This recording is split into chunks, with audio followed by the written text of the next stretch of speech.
அனைவருக்கும் வணக்கம். நான் உங்கள் மோசஸ், உலகில் ஜோதிட வாஸ்து கன்சல்டன்ட், சென்னையிலிருந்து.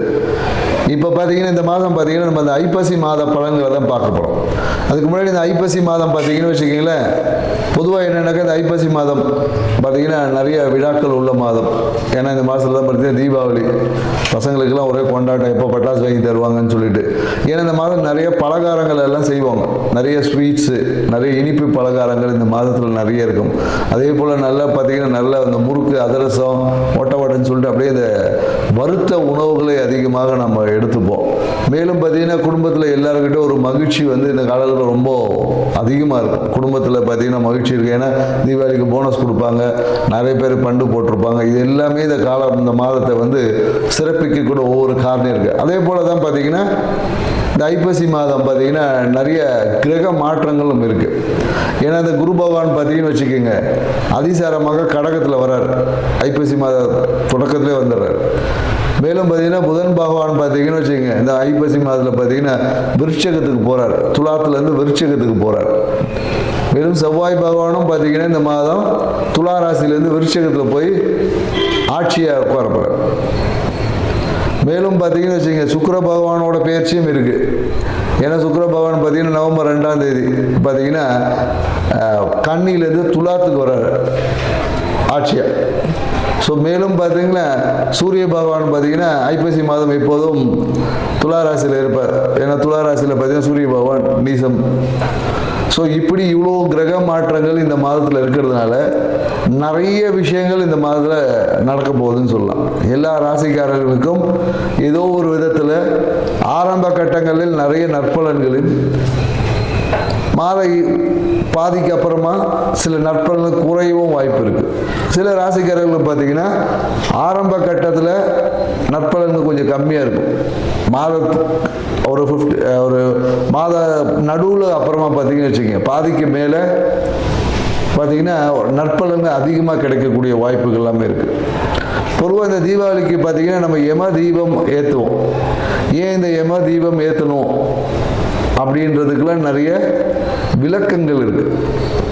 ஏன்னா யம தீபம் ஏற்றி இந்த மாதிரிலாம் பார்த்தீங்கன்னா காலையில் தீபாவளிக்கு காலையில் சுட சுட மட்டன் சாப்பிட்றது, நல்லா காலையில் கறி சாப்பிட்றது, மேலும் கங்காஸ்தானங்கள் காலையில் விடிய காலையில் கங்காஸ்தானம் செய்வோம்.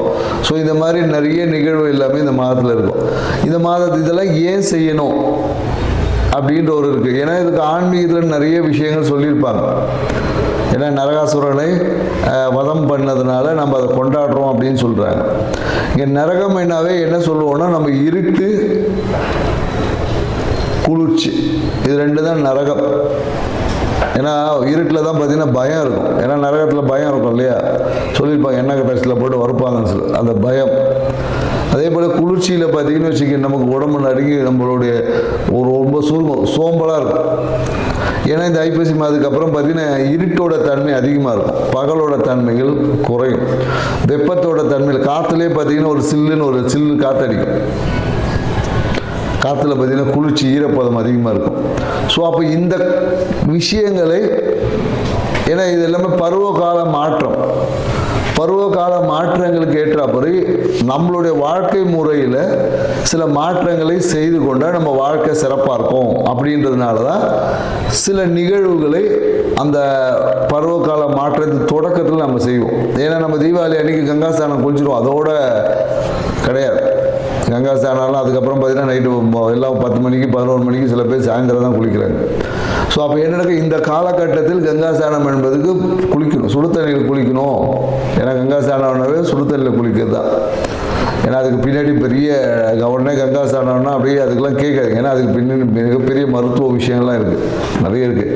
ஏன்னா இந்த காலகட்டம் குளிர்காலம். இந்த காலத்தில் போயிட்டு நான் வந்து குளிர்ந்த தண்ணியில் தான் குளிப்பேன்னா நிறைய வாதம் சார்ந்த விஷயங்கள் வந்துடும். ஸோ அதனால் மிதமான சூடுள்ள தண்ணியை குளிக்கணும் அப்படின்ற ஒரு அறிவியல் விஷயத்தையும் புரிஞ்சுக்கணும். மேலும் இந்த காலகட்டத்தில் என்னென்னாக்கா வறண்ட உணவுகள், அதாவது இந்த காலத்தில் போயிட்டு நான் பழம் சாப்பிட்டாலும் சளி பிடிச்சிடும். ஃப்ரூட்ஸ்லாம் அதிகமாக இந்த காலகட்டம் எடுக்கக்கூடாது. வறண்ட உணவுகள், ஆயில் ஐட்டமாக எடுக்கணும். ஏன்னா கொழுப்புத்தன்மை நம்ம உடம்புல இருந்தால் தான் குளிரை எதிர்கொள்ளக்கூடிய ஆற்றல் நமக்கு கிடைக்கும். அப்படின்றதுனால தான் வறண்ட அந்த மட்டன் சாப்பிட்றது, வறண்ட முறுக்கு அதிரசம் இனிப்பு உணவுகளை சேர்த்துக்கொள்ளும் போது நம்மளுடைய உயிர் தன்மை நல்லாயிருக்கும் அப்படி. ஏன்னா ஆன்மீகம் சார்ந்த விஷயத்தில் நிறைய விளக்கங்கள் நிறைய பேர் கொடுத்துருப்பாங்க. ஸோ நம்ம இது வாழ்வியல் சார்ந்த விஷயத்தில் ஒரு சிறிய விளக்கத்தை நம்ம புரிஞ்சுக்கணும். எதுக்கு இந்த காலகட்டத்தில் பொங்கல் அப்போ ஏன் பொங்கல் தான் செய்கிறோம் இல்லையா, அப்போ ஏன் அதிரசம் முறுக்கெல்லாம் செய்கிறதில்லை நம்ம. ஸோ பருவ காலங்களுக்கு ஏற்ற மாதிரி நம்மளுடைய உணவு பழக்க வழக்கம் இதை தான் பாரம்பரியம் சொல்லுது. ஏன்னா நம்ம இன்னைக்கு பாரம்பரிய விஷயங்களில் நிறைய மறந்துட்டோம். தீபாவளி வந்தால் ஒரு சினிமா பார்க்குறதோட முடிஞ்சு போச்சு. போய் புது படம் பார்த்துட்டு 4 பட்டாசு வெடிச்சுட்டு கவர்மெண்ட் கவுந்தடிச்சு படுத்துக்க வேண்டியதாக இருக்குது. ஸோ இது வாழ்க்கையில் நம்ம முன்னோர்கள் நமக்கு கொடுத்த வரக்கூடிய காலங்களில் எதிர்கொள்ளக்கூடிய ஆற்றல் நம்ம ப்ரிப்பரேஷன். ஏன்னா மார்கழி மாதம் குளிர் தாங்க முடியாது. அதுக்கான ப்ரிப்பரேஷனை முன்னாடியிலேருந்து இந்த காலகட்டத்தில் நம்ம தொடங்கும். ஏன்னா அடுத்தது கார்த்திகை மாதம். அப்போ பார்த்தீங்கன்னா கார்த்திகை தீபம் ஏற்றுவோம். ஸோ வெளிச்சத்தை வெப்பத்தை அதிகம் பண்ணுவோம். ஸோ இந்த மாதிரியான நிகழ்வு எல்லாமே இருக்குது என்ற ஒரு புரிதலோட இந்த ஐப்பசி மாத ராசி பலன்கள் ஒவ்வொரு ராசிக்கும் என்ன மாதிரி இருக்குது என்றதை நம்ம பார்க்க போகிறோம். வாங்க வீடியோக்குள்ள போகலாம். விருச்சிக ராசி. விருச்சிக ராசி அன்பர்களுக்கு பார்த்தீங்கன்னு வச்சுங்களேன், இந்த ஐப்பசி மாதம் என்ன மாதிரியான பலன்களை கொடுக்க போகுது அப்படின்றத நம்ம பார்க்க போகிறோம். அதுக்கு முன்னாடி எனக்கு விருச்சிக ராசிக்காரங்களுக்கு பார்த்தீங்கன்னா எப்பொழுதும் ஒரு எப்படின்னா ஒரு சுறுசுறுப்பாகவே இருப்பாங்க. அதே பெண்களாக இருந்தாலும் வச்சுங்க எப்போதும் யோசிச்சுட்டே இருப்பாங்க. ஏன்னா எப்படி நீர் என்பது சலனமாக இருக்குமோ, நீர் எப்போது பார்த்தீங்கன்னா தெளிவாக இருக்காது. ஏதாவது ஒரு சலனம் விஷயங்கள் ஓடிக்கிட்டே இருக்கும். ஒரு குழப்பமாகவே இருப்பாங்க. தெளிவாக இருந்து குழம்பக்கூடிய ஒரு ராசின்னு சொல்லுவாங்க இல்லையா, அந்த ராசின்னா விருச்சிக ராசி இருக்கும்.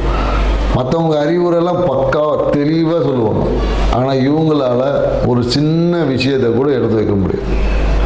அதே போல் ஆன்மீக நாட்டம் இவங்கள்கிட்ட ரொம்ப சூப்பராக இருக்கும். நம்ம தான் செய்த பூஜையிலேயே திருப்தி அடையாத ஒரு தன்மை தான் இருக்கும். ஒரு பூஜை பண்ணியிருப்பாங்க, எல்லாம் சிறப்பாக பண்ணியிருப்பாங்க. சார் நான் இதை சிறப்பாக பண்ணியிருக்கேன்னா எனக்கு சந்தேகமாக இருக்குது சார். நல்லா பண்ணனா, இன்னும் நல்லா பண்ணணுமா, இன்னும் என்ன பண்ணால் நல்லாயிருக்கும், இப்படியெல்லாம் கேள்வி கேட்கக்கூடிய ராசின்னா அது விருச்சிக ராசியாக தான் இருக்கும். ஸோ ஏன்னா நம்ம நிறைய விருச்சிக ராசிக்காரங்க. ஸோ நம்ம பொதுவாக விருச்சிக ராசிக்காரங்க சொல்கிறது என்னங்க, நீங்கள் பண்ணால் சரியாக தாங்க இருக்கும். மனசில் அந்த சலனம், ஏன்னா நீர் பார்த்தீங்கன்னா சின்ன காற்றடிச்சாவே ஒரு ஷேக் இருக்கும். அந்த சலனம் இல்லாமல், ஏன்னா ஸ்திர ராசியும் கூட தான் எடுத்த முடிவை அவ்வளோ சீக்கிரத்தில் மாற்றிக்கவே மாட்டாங்க. அப்போ அந்த ஸ்திரத்தன்மை, இதுக்கு நாங்கள் என்ன சொல்லுவோன்னா, நீரை எப்போதும் சலனம் தான் படும். அதை ஃப்ரீஸ் பண்ணிட்டீங்கன்னு வச்சிங்கன்னா ஐஸ் கியூப் சலனமே படாது. புரியுதுங்களா? ஸோ அதுதான் இவங்க சொல்ல, மனதை இவங்க ஃப்ரீஸ் பண்ண கற்றுக்கணும். அது ஒரு மிகப்பெரிய ஒரு டெக்னிக். அந்த டெக்னிக்கை நீங்கள் வச்சுக்கிட்டீங்க. விருச்சிக ராசி மாதிரி இந்த வேர்ல்டு ஃபேமஸ் அடைய எப்போ நீங்கள் மனதை ஃப்ரீஸ் பண்ண கற்றுக்கிறீங்களோ, நீங்கள் தான் இந்த உலகத்தை தி டாப் மோஸ்ட் பர்சன் ஆகிறதுக்கான கெப்பாசிட்டி உங்கள்கிட்ட இருக்குது. ஸோ இப்படி உள்ள விருச்சிக ராசிக்காரங்க தான் இந்த ஐப்பசி மாத பலனை பார்க்க போகிறோம். ஸோ ஐப்பசி மாதத்தில் பார்த்தீங்கன்னா ராசி அதிபதி செவ்வாய் பகவான் பார்த்தீங்கன்னா 12ல் இருக்கார். ஸோ அப்போ ஆரம்ப கட்டத்தில் கொஞ்சம் பயணங்கள் என்பது இருக்கும். ஸோ அதுக்கப்புறமா பார்த்தீங்கன்னா விருச்சிகத்தில் வரார். விருச்சிகத்தில் வந்த உடனே ஆட்சியாக இருக்காருன்னு சொல்லுவோம். ஏன்னா அவரே 6ஆம் அதிபதியும் கூட. புரியுதுங்களா? அப்போ வேலை சார்ந்த விஷயத்தில் ஒரு பிரச்சனையை சந்திக்க வேண்டிய சூழல் ஆரம்ப கட்டத்தில் இருக்குதுன்னு சொல்ல முடியும். ஸோ வேலை சார்ந்த விஷயத்தில் பார்த்தீங்கன்னு வச்சுக்கிங்களேன், கொஞ்சம் லீவு கிடைக்காது. ஏன்னா தீபாவளிக்கு லீவு கேட்பாங்க, கொடுக்க மாட்டாங்க, டியூட்டியை போட்டுருவாங்க. நிறைய விருச்சிக ராசிக்காரங்க பார்த்தீங்கன்னா இந்த தீபாவளிக்கு லீவு கிடைக்காதவங்களோட லிஸ்ட் எடுத்து பார்த்தீங்கன்னா பாதி பேர் விருச்சிக ராசியாக தான் இருக்க போகிறாங்க. நீங்கள் வேணால் எடுத்து பாருங்கள். தீபாவளிக்கு லீவு கிடையாது. ஏன்னா பெரும்பாலும் என்னங்க, இந்த விருச்சிக ராசிக்காரங்க இந்த காவல்துறையில் இருக்காங்க. நிறைய நான் பார்த்துருக்கேன். விருச்சிக ராசி விருச்சிக லக்னம் இவங்க தேர்ந்தெடுக்கக்கூடிய துறை பார்த்தீங்கன்னா காவல்துறையாக தான் இருக்கும். இந்த துறையில் இருந்து, ஏன்னா காவல்துறை பார்த்தீங்கன்னா அவங்களுக்கு லீவ் என்பதே கிடையாது. 24/7 தான் ஒர்க்கிங். ஸோ மக்கள் எல்லாமே நாம் நிம்மதியாக இருக்கிறோன்னா அவங்கெல்லாம் வேலை செய்யணும் அப்படின்றது இருக்குது. ஸோ அப்படி இருக்கக்கூடிய அந்த நண்பர்களுக்கு பார்த்தீங்கன்னா இந்த கால தீபாவளியை லீவு கிடைக்காது நிறைய பேருக்கு. ஸோ அதனால் அவங்க வாழ்க்கையில் பார்த்தீங்கன்னா அவங்களுக்கு லீவு கிடைக்கணும்னு சொல்லி நாமளும் இறைவன்கிட்ட வேண்டிக்கலாம். ஸோ ஏன்னா குறிப்பாக இந்த காலகட்டத்தில் என்னென்னா 8ஆம் அதிபதியான புதன் பகவான் உள்ளே வர்றார். ஸோ அப்போ என்னன்னாக்கா தாய்மாமன் உறவு இந்த காலகட்டத்தில் ஒரு பிரச்சனையாக மாறும். தாய்மாமனாலே ஒரு பிரச்சனை வர தயாராக இருக்குது. அப்படின்னு சொல்லணும். ஏன்னா இவங்க கையாளக்கூடிய வேலையில் பார்த்தீங்கன்னா ஏதாவது டாக்குமெண்ட்டு இந்த யூடியூப்பில் இந்த மாதிரி இருக்கக்கூடிய விருச்சிக ராசிக்காரர்கள் ரொம்ப கவனமாக இருக்கணும். நீங்கள் ஏதோ ஒரு ஃபோட்டோ அப்லோட் பண்ணிடுவீங்க, ஏதோ ஒரு வீடியோ அப்லோட் பண்ணிங்கன்னா அது ஏதோ ஒரு விஷயத்தில் பிரச்சனையாக மாறிடும், பேசும் பொருளாக மாறிவிடும். இல்லை நீங்கள் யாருக்காவது ஒருத்தவங்களுக்கு என்ன சொல்ல கமெண்ட் பாக்ஸில் போடும் போதெல்லாம் ரொம்ப கவனமாக இருக்கணும் இந்த காலகட்டம். ஏன்னா புதனாவே கம்யூனிகேஷன். ஸோ அந்த கம்யூனிகேஷனில் பார்த்தீங்கன்னா ஏதோ ஒரு அவமானத்தை நீங்கள்லாம் உங்களுக்கு தேடி வரும். இந்த காலகட்டத்தில் விருச்சிக ராசிக்காரர் நீங்கள் யூடியூப்பை தேடினீங்கன்னா வச்சுங்களேன், இவன் வெட்டினா அவனை வெட்டினா இவனை வெட்டலாம், இல்லை டாக்குமெண்ட் மோசடி, இந்த மாதிரியான நிகழ்வு தான் உங்கள் கண்ணிலேயே படும். வேணால் நீங்கள் செக் பண்ணி பாருங்கள். இந்த ஐப்பசி மாதம் ஃபுல்லாக உங்கள் கண்ணில் படக்கூடிய விஷயமே சீட்டிங் பண்ணது, ஃபோர்ஜரி பண்ணது, இந்த நண்பனோட விஷயம், தாய்மாமன் பிரச்சனை, இந்த மாதிரியான விஷயங்களை மட்டும்தான் உங்களுக்கு யூடியூப்பில் நீங்கள் ஓப்பன் பண்ணியே பார்ப்போம். மீதியை நிறைய நிகழ்வு நடக்காது, எதுவுமே உங்கள் கண்ணில் படாது. ஸோ ஆனால் இது பார்த்தீங்கன்னு வச்சுக்கோங்க, அப்போ இந்த மாதம்லாம் இப்படி தான் இருக்குமா அப்படின்ற ஒரு கேள்வி வரலாம். ஆனால் குரு பகவான் அதிசாரமாக 9ஆம் இடம்ல கடகத்துக்கு வர்றார். அப்போ குரு பார்வை உங்களுக்கு கிடைக்குது. குரு பார்வைப்பட்டால் கோடி நன்மைகளையும் பெற போகிறீங்க. இந்த காலகட்டத்தில் பார்த்தீங்கன்னா வச்சுக்கோங்க, குரு பார்வையால் கோடி நன்மைகள். உங்கள் ஆன்மீகம் சிறப்பாக இருக்க போகுது. குலதெய்வத்தோட முழு பரிபூரண அருளும் உங்களுக்கு கிடைக்க போகும். அப்புறம் உங்களை யார் ஜெயிக்க முடியும் சொல்லுங்கள்? உங்களை மீறி எப்போ யாராவது ஜெயிக்க முடியுமான்னு யாருமே இல்லை. ஸோ உங்களோட மனம் பார்த்தீங்கன்னா ரொம்ப தெளிவாக இருக்க போகுது. உங்களுடைய ஆன்மீகம் மிக எப்படி சொல்லலாம், பரிசுத்தமாக இருக்குது அப்படின்னு சொல்லலாம், இல்லை புனிதமாக இருக்க போகுது. நீங்கள் செய்யக்கூடிய ஒவ்வொரு பூஜைகளும் சித்தி அடையக்கூடிய ஒரு காலகட்டம் தான் இந்த காலகட்டம். ஏன்னா இந்த காலகட்டத்தில் பார்த்தீங்கன்னா நிறைய பேர் இந்த மகாலட்சுமி, ஏன்னா தீபாவளிக்கு அடுத்து நோன்பு எடுக்கும்போது மகாலட்சுமி விரதம் எடுப்பாங்க. சில பேர் அந்த மகாலட்சுமி பூஜைகள் செய்வாங்க. அது எல்லாமே ரொம்ப சிறப்பாக பலனடையக்கூடிய ராசியில் பார்த்தீங்கன்னா விருச்சிக ராசி தான் இவங்களுக்கு தான். மீதி ராசிக்கெல்லாம் பலன் எவ்வளோ கிடைக்கும் தெரியும், இவங்களுக்கு 100% கிடைக்கும். எழுதி வச்சுக்கிங்க நீங்கள். நிறைய பேர் இந்த காலகட்டத்தில் பார்த்தீங்கன்னா, ஏன்னா வீடு தேர்வுலேயே இருந்திருப்பாங்க. வீடு வந்து 30 லட்ச ரூபா வீடு பார்க்க சொன்னால் 3 கோடி ரூபாய்க்கு பார்த்துருவாங்க. வீட்டை வாங்க முடிய, வாடகை வீட்டுக்கு போக சொன்னால் புது வீட்டை போய் பார்ப்பாங்க. இதுதான் இவங்க பிரச்சனை. ஏன்னா 4ல் பார்த்தீங்கன்னு வச்சுக்கிங்க, ராகு பகவான் இருக்கார். பிரம்மாண்டத்தை வாங்குறோம், பெருசாக வாங்கிடுவோமே. அப்போ எங்கே வாங்குறது? இருக்கிறது டவுன்லோடு கையில் ஒரு 10 லட்ச ரூபா வச்சுக்கிட்டு 10 கோடி ரூபாய்க்கு வீடு பார்த்தா வாங்க முடியுமா? ஸோ அதனால் விருச்சிக ராசிக்கு இந்த ஒரு விஷயத்தை புரிஞ்சுக்கணும். ஏன்னா அந்த பிரம்மாண்டத்தை ராகு பகவானை ஏற்படுத்தி அடுத்து சிக்கலில் கொண்டு போய் விட்டுருவார். விரலுக்கேற்ற வீக்கம் மாதிரி உங்களோட பொருளாதார நிலையை அறிந்து நீங்கள் வீடு வாங்கக்கூடிய விஷயத்தை தீர்மானம் செய்யணும்.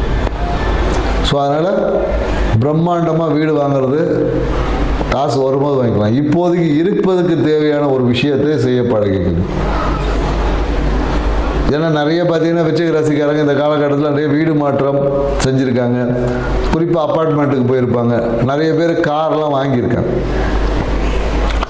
கார் வாங்கிட்டு பெருசாக இப்போ பார்த்தீங்கன்னா லக்ஸரி கார், ஹைஃபை கார் வாங்கிட்டு இருக்காங்க. ஸோ இவங்களுக்கு எல்லாருமே மேலும் இதை வலுவாக்கக்கூடிய ஒரு காலகட்டமாக தான் இது இருக்குது. சில பேருக்கு வந்து அதை தேடிக்கிட்டே இருந்தவங்களுக்கு வந்து இன்னும் குரு பார்வைப்படும் போது இன்னும் அந்த வாய்ப்புகளை அதிகரிக்கும் அப்படின்னு சொல்லுவாங்க. நிறைய பேர் குழந்தை பாக்கியத்துக்காக ரொம்ப மன அழுத்தத்தில் இருந்திருப்பாங்க. குழந்தை இல்லாதனால ஒரு அழுத்தம், குழந்தை இருக்கிறவங்களுக்கு குழந்தையால் ஒரு மன அழுத்தம்லாம் இருந்திருக்கு. குழந்தை சரியாக படிக்கல, இதை வாங்கலை அதை வாங்கலை அப்படின்னு சொல்லி நிறைய பேர் என்கிட்ட புலம்பிருக்காங்க. ஆனால் அந்த குழந்தை பார்த்தீங்கன்னா 98 மார்க் வாங்கியிருக்கு. இதுக்கு மேலே எவ்வளோ வாங்குவோம்? 100 மார்க் வாங்கலைன்னு ஒரே கவலை. மீதி ராசிக்காரங்களாம் பார்த்தா பாஸ் ஆகிடுச்சின்னு சந்தோஷப்பட்டு இருக்காங்க. இவங்க குழந்தை 98 மார்க் வாங்கிச்சு, 2 மார்க் மிஸ் ஆகிடுச்சு சார். நான் அவ்வளோ சொல்லி கொடுத்தேன். இப்படி புலம்பெயர் இருந்தார் விருச்சிக ராசிக்காரங்க நிறைய பேர் என்கிட்ட. நான் சொன்னேன், ஏம்மா 98 வாங்கிச்சே, இது போதாதா அப்படின்னா, இல்லை 100 வாங்கலையே. இதுக்கு நம்ம என்ன பண்ணுறது? ஸோ இந்த மன அழுத்தம் எல்லாமே இந்த காலகட்டத்தில் குறையும்னு சொல்லலாம். சில பேருக்கு குழந்தை இல்லை, குழந்தை பாக்கியம் கிடைக்கல, எவ்வளோ ட்ரை பண்ணிட்டேங்க, எத்தனை லட்சங்களை செலவு பண்ணிட்டேன், இதுவரையும் எனக்கு அந்த ஒரு பாக்கியம் என்பது கிடைக்கல, அந்த முயற்சிகள் நிறைய ஃபெயிலியர் ஆனவங்களுக்கு எல்லாமே இந்த குரு பகவான் அதிசாரமாக வரும்போது உங்களுக்கு அந்த குழந்தை பாக்கியம் இந்த ஐப்பசி மாதத்தில் முயற்சி பண்ணி பாருங்கள். கண்டிப்பாக உங்களுக்கு ஒரு குழந்தை பாக்கியம் உருவதற்கான வாய்ப்புகள் அதிகமாக இருக்குது. செஞ்சு பாருங்கள், முயற்சி எடுங்க. மேலும் என்னென்னாக்கா, வேலை சார்ந்த விஷயத்தில் ஒரு பயணங்கள் என்பது இருக்கும். குறிப்பாக கவர்மெண்ட் இதுவாக இருந்தாங்கன்னா, கவர்மெண்ட்டில் வேலை செய்யக்கூடிய நபர்களாக இருந்தாங்கன்னா, அரசு பணித்துறை செய்யக்கூடிய நபர்களுக்கு பயணங்கள் என்பது இருக்கும். அது விஷயமா எங்கேயாவது வெளியூர் திடீர்னு போடுவாங்க, ட்ரான்ஸ்ஃபர் பண்ணி விட்ருவாங்க. இல்லை நிறைய பேர் ப்ரமோஷன் போட்டு ட்ரான்ஸ்ஃபர் பண்ணுறது, இந்த மாதிரி எல்லாமே வெளியூரில் போட்டுருவாங்க. கிடைச்சவும் பிரயோஜனம் இல்லாத மாதிரி இருக்கும். ஸோ அந்த மாதிரியான நிகழ்வுகள் எல்லாருக்குமே இந்த காலகட்டத்தில் நடப்பதற்கான வாய்ப்புகள் என்பது இருக்குது. நிறைய பேர் என்னக்கா வாழ்க்கை துணையுடன் ஒரு இன்ப சுற்றுலா போவாங்க, அதுக்கும் வாய்ப்புகள் இருக்குது. ஸோ நிறைய பார்த்திங்கன்னா இந்த காலகட்டத்தில் என்னென்னாக்கா வேலைக்காக நிறைய அதிகப்படியான வேலை பலுனால் நிறைய பேருக்கு தூக்கமின்மையும் வரும். தூங்கவே முடியலைங்க, டே நைட்டுன்னு போட்டு ஒரு வேலை, இந்த வேலை முடிக்கிற வரையும் முடியல, இது உடனே முடிச்சு கொடுக்கணும்னு சொல்லிட்டாங்க, அப்படி என்ற ஒரு தூக்கமின்மைக்குள்ளே ஆளாவதற்கு வாய்ப்புகள் இருக்கு. அதே போல் என்னென்னாக்கா இந்த காலகட்டத்தில் என்னென்னாக்கா ஒரு டாக்குமெண்ட்டை தவறுகள் நடக்க வாய்ப்பு இருக்குது. ஏன்னா ஏதோ ஒரு ரெஜிஸ்ட்ரேஷன் பண்ணும்போது பார்த்தீங்கன்னா டாக்குமெண்ட்டில் பேர் மிஸ்டேக் ஆகிடும், இல்லை ஆதார் கார்டு நம்பர் மாற்றி போட்டுருவாங்க, அட்ரஸை மாற்றி போட்டுருவாங்க, அப்பா பேர் தப்பாகிடும். இந்த மாதிரியான எழுத்து பிழை, டைப்பிங் எரர்ஸ் வருவதற்கு வாய்ப்பு இருக்குது. நிறைய பேர் ரெஜிஸ்ட்ரேஷன் பண்ணுறது, இல்லை நீங்கள் ஏதோ ஒரு புது வாகனம் வண்டி வாங்குறீங்கன்னாக்கா டாக்குமெண்ட் எரர் இந்த காலத்தில் நடக்கும். அதனால் ஒன்றுக்கும் 100 தடவை உங்களோட டாக்குமெண்ட்ஸ் அந்த விஷயத்தில் கொஞ்சம் பாருங்கள். சரியான அணுகுமுறை இருக்கான்னு பாருங்கள், சரியான லெட்டர்ஸ் கரெக்டாக இருக்கான்னு பாருங்கள். ஏன்னா அதுக்கப்புறம் அதை மாற்றுறதுக்கு திருப்பியும் சுற்ற வேண்டியது இருக்கும், அதை மாற்றுறதுக்காக மறுபடியும் செலவு செய்ய வேண்டியிருக்கும். ஏன்னா உங்களுக்கு எதுவுமே டைம் ஃப்ரேமே கொடுக்க மாட்டாங்க.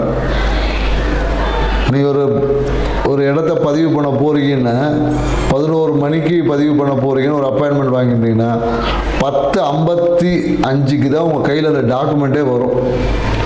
கையெழுத்து போடுறது கூட டைம் இருக்காது. அதில் எங்கே நீங்கள் மிஸ்டேக்கை பார்க்குறது? ஸோ அதனால் நீங்கள் அந்த மாதிரியான ரெஜிஸ்ட்ரேஷன் பண்ணக்கூடிய நபர்கள் அந்த மாதிரி ஒரு நெருக்கடியான சூழல்கள் ஏற்படும் சொல்கிறோம். அதனால் அதுக்கு முன்னாடியே அவங்கக்கிட்ட நீங்கள் ஒரு ரஃப் காப்பியை ஒன்று வாங்கி, சாஃப்ட் காப்பி ஒன்று வாங்கி நீங்கள் செக் பண்ணிவிடுங்க தயவு செய்து. ஏன்னா நீங்கள் அவசரத்தில் பண்ண முடிவு அதுக்கப்புறம் மறுபடியும் ஒரு மன உளைச்சல், அதை அனுபவிக்க முடியாமல் அது பின்னாடி திருப்பி சுற்றி கிடக்கும். இப்படி கால விரயம், பண விரயம் என்பது ஏற்படுவதற்கான வாய்ப்பு அதிகமாக இருக்குது. ஸோ அதனால் அந்த விஷயத்தில் கொஞ்சம் கவனம் செலுத்துங்க. மேலும் என்னென்னு வச்சுக்கோங்க, இந்த காலகட்டத்தில் என்னென்னாக்கா தம்பி தங்கை என்ற உறவு கொஞ்சம் பிரச்சனையாக இருக்கும். மேலும் நம்ம பக்கத்து சொந்தங்கள், நெய்பர்ஹுட் அப்படின்னு சொல்லுவோம் இல்லையா, இது எல்லாமே கொஞ்சம் இந்த காலகட்டத்தில் ஒரு பிரச்சனையை கொடுக்கும். ஒத்துழைப்பு என்பது இருக்காது. நாம் ஒன்று சொன்னால் அவங்க ஒன்று புரிஞ்சுப்பாங்க, அவங்க சொல்லும்போது நாம் ஒன்று புரிஞ்சுப்போம். கருத்து வேறுபாடுகள் இந்த காலகட்டத்தில் ஏற்படும். அதனால் இந்த காலத்தில் நெய்பர்ஹுட்டை பொறுத்தவரையும் எந்த ஒரு கருத்து வேறுபாடுக்குள்ளே போகாமல் வச்சுக்கணும். மேலும் பார்த்தீங்கன்னா வீட்டில் பார்த்தீங்கன்னா நிறைய இந்த ஒரு ஆடம்பர பொருட்களோட சேர்க்கை என்பது இருக்கும். இந்த காலத்தில் வீட்டில் ஆடம்பர பொருட்கள் சேர்க்கை கண்டிப்பாக இருக்கும். நிறைய பேர் என்ன பண்ணுவாங்கன்னா, இந்த காலத்தில் பாத்ரூமில் டைல்ஸ் ஓட்டுவாங்க, இல்லைன்னா பாத்ரூமில் பார்த்தீங்கன்னா நல்ல ஒரு பெரிய கண்ணாடி மாட்டுறது, இந்த மாதிரியான விஷயம் எல்லாமே இந்த காலகட்டத்தில் பண்ணுவதற்கான வாய்ப்புகள் அதிகமாக இருக்குது. ஸோ அதனால் விருச்சிக ராசிக்காரங்க உங்களோட செயல்பாடுகளை சரிதானா என்பதை ஒன்றுக்கு ஒரு 100 தடவை யோசித்து பொறுமையாக செய்யுங்க. நிறைய பேர் கலந்து ஆலோசித்து செய்யுங்க. அது எல்லாமே உங்கள் வாழ்க்கையில் ஒரு சிறப்பான பலனை தரும். எந்த அவசர முடிவுகளும் இந்த ஐப்பசி மாதத்தில் எடுக்க வேண்டாம். அதுவும் குறிப்பாக டாக்குமெண்ட் சார்ந்த விஷயத்தில் எங்கேயாவது ஒரு கையெழுத்து போடுற விஷயங்கள் வருது, இல்லை புதிய டாக்குமெண்ட் இது, ஏன்னா நிறைய டாக்குமெண்ட் தொலைஞ்சு தேடுறதுக்கெல்லாம் வாய்ப்பு இருக்குது. ஸோ அதனால் எப்பொழுதும் உங்களுடைய தரவுகளை பாதுகாத்து வச்சுக்கோங்க. உங்கள் வாழ்க்கை இந்த ஐப்பசி மாதம் எந்த தொந்தரவும் இல்லாமல் சிறப்பான ஒரு ஐப்பசி மாதமாக இருக்கும். அனைவருக்கும் தீபாவளி திருநாள் நல்வாழ்த்துக்கள். நன்றி, வணக்கம்.